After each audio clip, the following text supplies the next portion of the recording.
Hello everyone, welcome to NCERT classes. NCERT classes में आप सभी का बहुत बहुत स्वागत है। आज हम लोग क्लास 12th पॉलिटिकल साइंस का chapter 4 new centres of power cover करने वाले हैं। हम इस चैप्टर के सारे इंपॉर्टेंट टॉपिक्स को कवर करेंगे एंड टॉपिक वाइज ही कवर करेंगे। For example, EU means European Union एक अलग टॉपिक है। देन आशियान एक इम्पॉर्टेंट टॉपिक है इस चैप्टर में। Then the rise of Chinese economy एक इम्पॉर्टेंट टॉपिक है। तो हम लोग पूरा चैप्टर टॉपिक वाइज कवर करने वाले हैं and thereafter we will cover the important questions of this chapter also. So stay tuned with NCERT classes. Let's begin. So हमारा इम्पॉर्टेंट टॉपिक है ASEAN, association of south east Asian nations. So as you can see, इसकी full form है south east Asian nation. तो जितने भी south east में Asian nations आते हैं उनका ये एक ऑर्गेनाइजेशन, उनका एक ग्रुप है। So as you can see, is a political economical union of member states in Southeast Asia, जो आपस में inter governmental cooperation, economic cooperation, political security, military security, educational, socio cultural integration की बात करता है। And ASEAN was established on 8th August 1967 and with the signing of Bangkok Declaration. Yes, 1967 में ASEAN की establishment हुई बैंकॉक डिक्लेरेशन को sign कर Bangkok में। And there were 5 founding member of ASEANs. उसके 5 इंपॉर्टेंट फाउंडिंग मेंबर हैं: Indonesia, Malaysia, Philippines, Singapore and Thailand. Later on, 5 more members also joined ASEAN, as you can see here: Brunei, Vietnam, Laos, Myanmar and Cambodia in the last. और ASEAN का secretariat Indonesia की capital Jakarta में है। ये basic information हमें ASEAN के बारे में होनी चाहिए। Then we will learn about the objectives of ASEAN. कुछ इंपॉर्टेंट ऑब्जेक्टिव हमें पता होने चाहिए आशियान के बारे में। क्या करेगा ये एक्सेलरेट करेगा इकोनॉमिक ग्रोथ को in the east Asian countries, south east Asian countries. उसके बाद इसका एक इंपॉर्टेंट ऑब्जेक्टिव है promote regional peace and stability.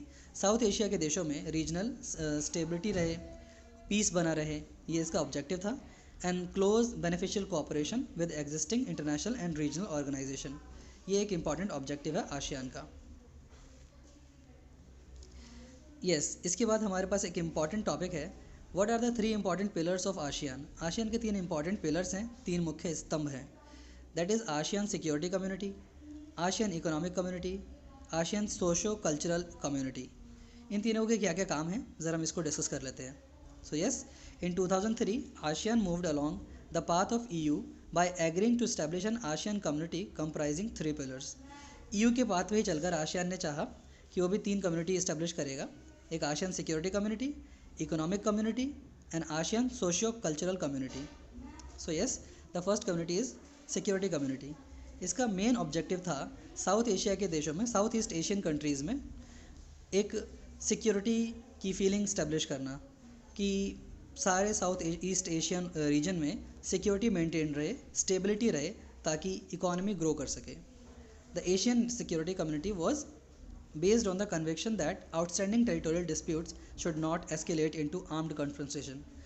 जो टेरिटोरियल डिस्प्यूट्स होते हैं वो आर्म्ड कन्फ्रंटेशन में कन्वर्ट ना हो जाए, मतलब जो राज्य की लड़ाइयाँ होती हैं वो गोली बारूद बंदूक तक ना पहुँच जाए, इसके लिए सिक्योरिटी कम्युनिटी की इस्टेब्लिशमेंट की गई। उसी के साथ आशियान रीजनल फोरम 1994 में इस्टेब्लिश किया गया। Is the organisation that carries out coordination of the security and foreign policy. इन देशों के बीच में फॉरेन पॉलिसी मेंटेन करनी चाहिए। देन आशियान इकोनॉमिक कम्युनिटी क्या है? The objectives of ASEAN economic community are to create a common market and production base within Asian states. जो भी आशियान साउथ ईस्ट एशिया के देश हैं उनके बीच में एक कॉमन मार्केट होना चाहिए जहाँ पर वो ट्रेड को फैसिलिटेट कर सके। ईजिली ट्रेड करने से उनकी इकॉनमी ग्रो होगी, जिससे कि ऑर्गेनाइजेशन एक सक्सेसफुल ऑर्गेनाइजेशन बन पाएगा। ASEAN has focused on creating a free trade area, that is FTA. You guys should know the full form of these things also. FTA, free trade area for investment, labor and services. The US and China have already moved fast to negotiate FTAs with ASEAN. ASEAN के साथ बड़ी economies like USA और China already आगे बढ़ चुकी हैं अपने trade को फैसिलिटेट करने के लिए, जिससे कि ASEAN के कंट्रीज़ को भी बहुत हेल्प मिलने वाली है। and it signed trade agreements with Asian members Malaysia, Singapore, and Thailand. The last pillar of ASEAN is socio-cultural community, socio-cultural organization, जो कि साउथ एशिया के देशों में सेम कल्चर को प्रमोट करता है, एक दूसरे में कोऑपरेशन हार्मनी मेंटेन करने के लिए हेल्प करता है. A committed participative and socially responsible community for the benefit of ASEAN people, इसका ये ऑब्जेक्टिव है. An inclusive community that promotes high quality of life, South Asia के देश के लोगों के लिए high quality of life maintain करना इस ऑर्गेनाइजेशन का उद्देश्य है. And there should be a sustainable community that promotes social development and environmental protection. ये भी उद्देश्य है आशियान सोशियो कल्चरल कम्युनिटी का. आशियान को लेकर एक इम्पॉर्टेंट टॉपिक और है कि आशियान के फ्लैग के बारे में क्वेश्चन आता है कि ये किसका फ्लैग है. तो as you can see here, this is the flag of ASEAN, association of south east Asian nation, जो हमारा ऑर्गेनाइजेशन है उसका ये फ्लैग है. इसमें हमें 10 स्टॉक्स ऑफ पैडी यानी कि राइस दिखेगा जो 10 कंट्रीज़ को रिप्रेजेंट करता है.